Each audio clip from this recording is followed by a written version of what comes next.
Orang Turki tidak suka menyebut Mustafa Kamal dengan Ataturk.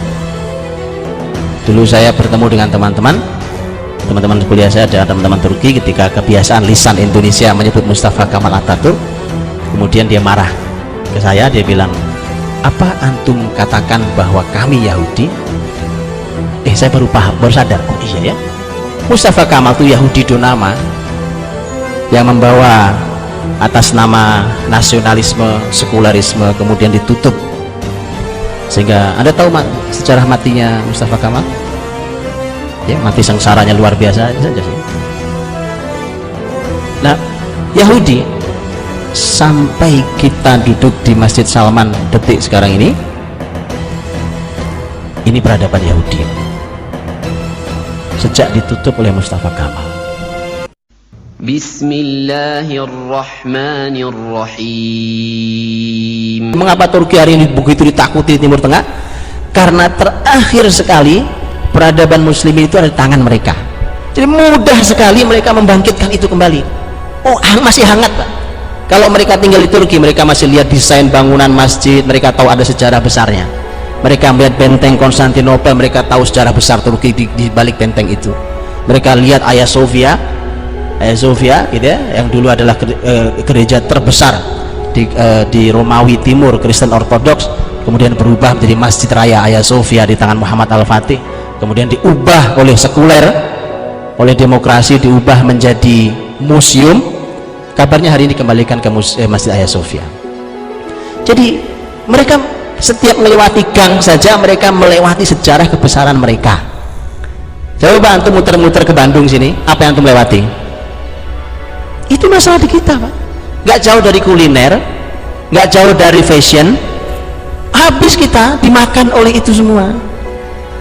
Mereka setiap melewati gang, lorong, melewati tempat, melihat gedung, bangunan, desain, jembatan, apa, mereka, ini sejarah kebesaran kami, Pak. Kenapa mereka mudah bangkit? Itu sebabnya. Gimana kalau Bandung kita rombak ulang aja? Ada Pak Wali Kota nggak di sini? Nggak ada ya? Kita rombak ulang aja, Pak, biar bangkit Bandung dengan semua sejarah kebesaran Bandung. Bukan kuliner sejarahnya Bandung ini, Pak. Ini negeri perjuangan, kan? Ini bukan sejarah fashion di sini. Apa yang tuh banggakan dengan itu semuanya? Mari kita tata ulang cara kita berpikir untuk sebuah kebangkitan. Karena dengan cara ini, dengan cara seperti hari ini, Pak, kita habis dimakan oleh peradaban Yahudi.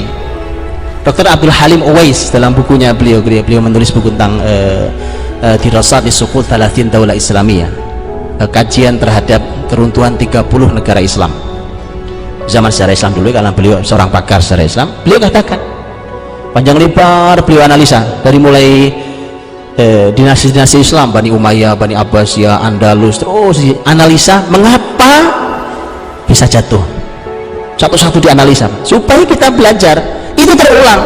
Jadi kalau mau tahu mengapa hari ini muslimin jatuh, sepinter-pinternya ilmuwan negeri ini, bahkan ITB sekalipun tidak menghadirkan kebesaran bagi Islam dan muslimin negeri ini, itu baca buku itu, Pak. Kita akan tahu bahwa ternyata sejarah memang berulang.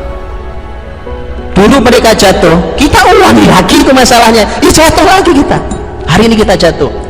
Maka kan menjadi sangat mudah, bukan, ketika kita mengkaji mengapa, bagaimana caranya umat bisa bangkit. Itu banyak analisa ilmuwan. Kalau itu dihadirkan berarti umatnya akan bangkit. Berulang saja dia. Setelah panjang lebar beliau mengkaji, di ujung bukunya beliau mengatakan, dan akhirnya peradaban Islam ini ditutup lembaran bercahayanya oleh Yahudi. Turki Utsmani yang nutup siapa? Siapa yang nutup Turki Utsmani? Siapa namanya? Mustafa Kamal. Orang Turki tidak suka menyebut Mustafa Kamal dengan Ataturk. Dulu saya bertemu dengan teman-teman kuliah saya, ada teman-teman Turki, ketika kebiasaan lisan Indonesia menyebut Mustafa Kamal Ataturk, kemudian dia marah ke saya, dia bilang, apa antum katakan bahwa kami Yahudi?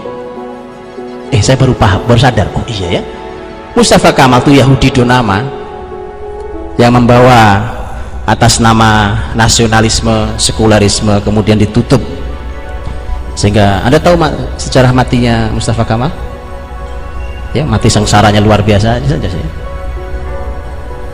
Nah, Yahudi sampai kita duduk di Masjid Salman detik sekarang ini peradaban Yahudi sejak ditutup oleh Mustafa Kamal.